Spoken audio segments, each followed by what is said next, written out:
महात्मा उसके खेत में आ गए और महात्मा आके बोले भाई हमको कुछ भोजन प्रसाद पवाओ। किसान बोला अरे महात्मा आए भैया इनको प्रणाम करो। किसान ने उनको प्रणाम किया, प्रणाम करके महाराज उनको भोजन प्रसाद पवाया।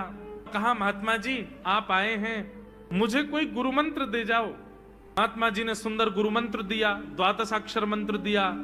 बोले ये तो बहुत कठिन है, इतना कठिन नहीं, सरल सा दो। अष्टाक्षर मंत्र दे दिया। बोले ये भी कठिन है, कोई और सरल दे दो। महात्मा बोले कुछ नहीं, तुम इतना कृष्ण चंद्र बोल दिया करो बस। कृष्ण चंद्र बोले हाँ इसी का नाम, जब यही तुम्हारा गुरु मंत्र है। इतना भोला बेचारा याद करने लगा, उसको याद ही नहीं होवे कृष्ण चंद्र कृष्ण चंद्र कृष्ण चंद्र। अब भूल ना जाऊं इसके लिए बोलता रहता था 24 घंटे कृष्ण चंद्र कृष्ण चंद्र कृष्ण चंद्र। अपने खेत में हल जोत रहा था, कृष्ण चंद्र बोल रहा था। इतने में उसकी पत्नी आ गई, अरे सुनो तुम्हारे लिए भोजन लाई हूं जल्दी कर लो। बोले कृष्ण चंद्र कृष्ण चंद्र कृष्ण चंद्र। पत्नी पीछे लग गई, पीछे भोजन तो कर लो, रोटी तो खा लो, ठंडी हो जाएगी। बोले अरे तू पीछे मत पड़, मैं भूल जाऊंगा, गुरुजी ने मंत्र दिया मुझको। पत्नी बोली अच्छा एक काम करो, आप भोजन कर आओ, तब तक आपके नाम को मैं रट लेती हूँ, मैं उसको संभाल लूंगी, पर जैसे ही आप आओगे फिर आपको सुना दूंगी, आप कर लेना। वो ठीक है। बोले क्या बोलना है? बोले कृष्ण चंद्र। पत्नी बोली ठीक है। अब कृष्ण चंद्र बोलने लगी पत्नी, कभी कहीं जाए कभी कहीं जाए, कुछ करे। वो कृष्ण चंद्र बोलते बोलते घसीटे चंद्र हो गया। लौट करके अपने पति के पास, पति बोल हाँ वो मैं भोजन कर लिया, जल्दी गुरु मंत्र सुना दे मुझको, क्या था मैं तो भूल गया। बोले घसीटे चंद्र। वो उसी से ही हल जोतने लगा, घसीटे चंद्र घसीटे चंद्र घसीटे चंद्र।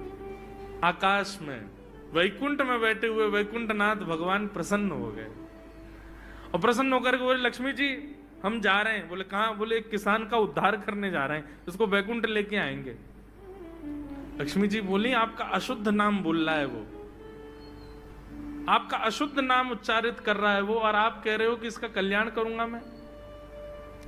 ठाकुर जी बोले देखो नाम भाव कुभाव अनख आलसहु, नाम जपत मंगल दिश। नाम कैसे भी जपे कोई दोष नहीं है, बस भाव मेरे प्रति होना चाहिए। वो नाम भले ही गलत जप रहा है लेकिन उसके हृदय में तो मैं ही हूं ना। और एक बात बताऊं लक्ष्मी जी आपको। बोले क्या? बोले ये घसीटे चंद्र अशुद्ध नहीं है, मेरा नाम है ये भी। बोले क्यों?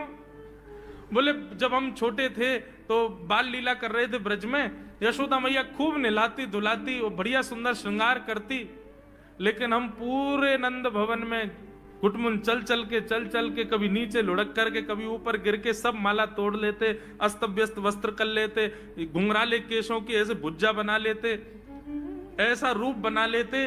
यशोदा मैया बोली आओ मेरे घसीटे चंद्र, सुबह कृष्ण चंद्र बना के भेजती हूँ, घसीटा चंद्र बन के आता है शाम को। तो बोले तब यशोदा मैया ने हमारा नाम रखो घसीटे चंद्र तो इसलिए शुद्ध नाम है। तो ठाकुर जी के बहुत सारे नाम हो गए, कनुआ, गोपाल, गोविंद, माधव, कन्हैया। यशोदा जी का प्रिय नाम है कन्हैया। मैया लाल जी को इसी नाम से पुकारती है। ठाकुर जी अब धीरे धीरे 3.5 वर्ष के हो गए, और जैसे ही 3.5 वर्ष के भय महाराज, मानो जैसे उनके शरीर में स्प्रिंग एक्टिवेट हो गई हो। इतना ऊधम मचाते हैं, इतना ऊधम मचाते हैं, पूरी गोकुल की नाक में दम कर रखा ठाकुर जी ने। यशोदा मैया ने लाल जी को नूपुर पहना रखे। सवेरे जैसे ही ठाकुर जी उठते हैं, नूपुरों की आवाज आती है तो यशोदा मैया तुरंत रसोई घर से दौड़ के जाती है लाला के पास। लेकिन ठाकुर जी इतने चतुर हैं, यमुना तट पर जाते हैं और नूपुरों में बालू भर लाते हैं कि कल नूपुर आवाज नहीं करेंगे, सुबह उठ के हम घर से भाग जाएंगे कहीं और, मैया को पता ही ना चलेगी। ऐसा उधम मचा में। अब ठाकुर जी वो लीला कर रहे हैं जिस लीला पर देवताओं को भी विश्वास नहीं हो रहा है। ऐसी लीला ठाकुर जी कर रहे हैं कि किसी को भरोसा ही नहीं हो रहा कि जगत नियंता जगदाधार ये कर सकता है। बोले ठाकुर जी क्या करते हैं? बोले ये मत पूछो क्या करते हैं, यूं कह रहे हैं क्या नहीं करते। जो माता पिता अपने बालकों को बहुत ऊधमी समझते हैं, बहुत बड़ी कृपा है ठाकुर जी की कि आपके घर ठाकुर जी जैसे ऊधमी बालक नहीं है। ऊधमों के सिरमौर हैं ठाकुर जी। कैसा ऊधम मचाते हैं? नहा धो करके ठाकुर जी सवेरे तैयार होते हैं, सबसे पहले गैयाओं के पास जाते हैं। मैया कहवे लाला नहा धो के सबसे पहले गैयान को प्रणाम करवे जा, गैयान को स्पर्श कर फिर कछु करियो। ठाकुर जी गैयाओं को प्रणाम करने जाते हैं। जैसे ही देखते हैं कि कोई गैया बैठी है, सो ठाकुर जी कहें अरे अरे मैया या गैया को आलस आ गयो, या को आलस दूर कर दूं। सो बैठी हुई गैया के ठाकुर जी सींग पकड़ लेते हैं और सींग पकड़ करके अपनी ओर खींचते हैं, दूसरी तरफ से सींग बलराम जी पकड़ लेते हैं। अब ऐसे सींग पकड़ करके ऐसे ऐसे गैया के सींग हिलाते हैं। अब बैठी रहती गैया थोड़ी देर तो कोई बात नहीं, जैसे जोर जोर से हिलाना प्रारंभ करते हैं सोई गैया खड़ी हो जाती है, और जैसे गैया खड़ी होती ठाकुर जी लटक जाते हैं सींगों से। अब ठाकुर जी को तो बढ़िया झूला बन गया, गैया की सींगन पे झूल रहे हैं। थोड़ी देर तो गैया इधर से उधर ठाकुर जी को झुलाती रहती है, लेकिन थोड़ी देर बाद जैसे ही ठाकुर जी की पकड़ कमजोर होती है, गैया को पता चल जाए कि अब लाला गिरवे वारो है, तो गैया भी इतनी चतुर कि वो गोबर में ही जाके खड़ी हो गए। ठाकुर जी के इन्हें आगे को चल, मैं गोबर में है जाऊंगो। गैया के ना अब तो मैं यही खड़ी रहूंगी, तुम गोबर में ही गिरो। और सोई ठाकुर जी को हाथ छूट जा, मैया मैया बचाइयो, देख जे गैया मुंह को गोबर में फेंक रही है। अब मैया जब तक बचावे आवे तब तक तो लाल जी के हाथ छूट जाएं और ठाकुर जी गले गले तक गोबर के ढेर में जाके गिर जाएं। पर यशोदा मैया निकाले, कितनों सजाए लो, कितनों ए लाला तू वैसे ही कारो, ऊपर ते मैं तो को बढ़िया सुंदर बना के रखूं, लेकिन तू घूम फिर के गोबर में ही आके चौं खेले। मोकू तो लगे तू पूर्व जन्म को सूकर दिखे। ठाकुर जी मंद मंद मुस्कुरा रहे, हाँ मैया जे बरा भगवान को अवतार भयो ना, जाने पृथ्वी की रक्षा करी हिरण्याक्ष थे। भैया बोली हाँ वो मैं ही तो हतो, मैं जय जय हूं मैया, वो बरा भगवान ही जय जय, वही जय जय तेरे यहाँ लाला बन के आयो है। यशोदा मैया के बातन ने मत बनाए कर, नेक नेक बड़ो है क्यों बोल वो सीखो, ऐसी बात बनावे, जय जय बोले अपने आप पे, नावे धोवे है ना है, मुंह पहुंचे ना है, मैं जय जय हूं। ऐसी मधुर लीला ठाकुर जी कर रहे हैं। आकाश में 33 कोटि देवता ये लीला देख करके अपने नेत्रों पर विश्वास नहीं कर रहे, ऐसे मधुर ठाकुर जी। एक दिन नंद भवन में गैया ब्याह गई।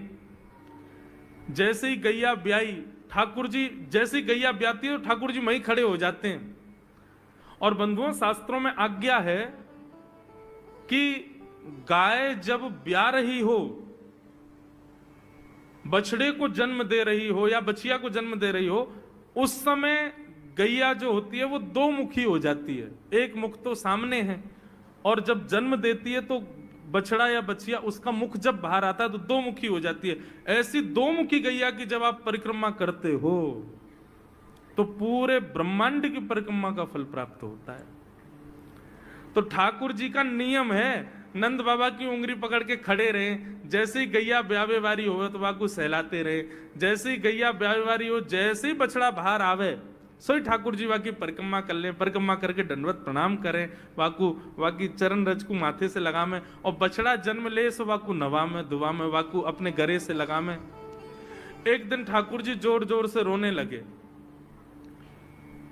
बछड़ा जैसे ही जन्म लियो बछड़ा ने, ठाकुर जी रोने लगे। नंद बाबा शांत करा में नहीं माने, बलराम जी ने शांत करायो नहीं माने। यशोदा मैया लाला का भयो, तू रो क्यों रोए? बोले मैया मेरे संग बहुत बुरा भयो। यशोदा मैया बोली कहा भयो? बोले गैया के बछड़ा ने जन्म लियो। मैया बोली तो वाह बछड़ा को मैंने मुंह खोल कर देखो, वाह के सबरे दांत निकरे आए। मेरे जन्म को 3 साल है गए, अभी तक 4 ही दांत निकरे मैया, वो टूट जाए, रो रहे हैं अपने दांतन को, मेरे दांत चौना निकल रहे सबरे। वाह बछड़ा के जन्म लेते सबरे दांत आ गए, मेरे दांत चौने ही आ रहे हैं। यशोदा मैया ऐसी मधुर बात सुनकर के झूठी झूठी कहती, मैया कहती लाला तू दूध ना पीवे ना, पूरे दिन मक्खन खावे, मक्खन चीकनो होवे, दांत निकरे चिकनो है कि सुई पेट में चलो जाए, तो दूध पिए कर। चोटी पकड़ के रोते, मैया मेरी चोटी चौना भर रही। बलराम की चोटी देखो कैसी नागिन जैसी चोटी है वाकी, और मेरी चोटी कैसी है मैया, नेक सी पतरी सी। मैया बोल लाला तू दूध ना पीवे, दूध ते चोटी बढ़े। बलराम देखिए ऐसा जग भर के दूध पीवे। सो ठाकुर जी दूध को पात्र हाथ में ले में, अपनी चोटी खोल ले में, और फिर चोटी पकड़ करके दूध पी में, और दूध पीते पीते नापते रहे कितनी बड़ी भई कि ना भई अभी। ऐसी मधुर लीला ठाकुर जी करते हैं। ऐसी लीलाएं हैं ठाकुर जी की कि उन लीलाओं को सुनकर के जो ज्ञान के मार्ग को नहीं समझ पाते, जो वैराग्य के मार्ग को नहीं समझ पाते,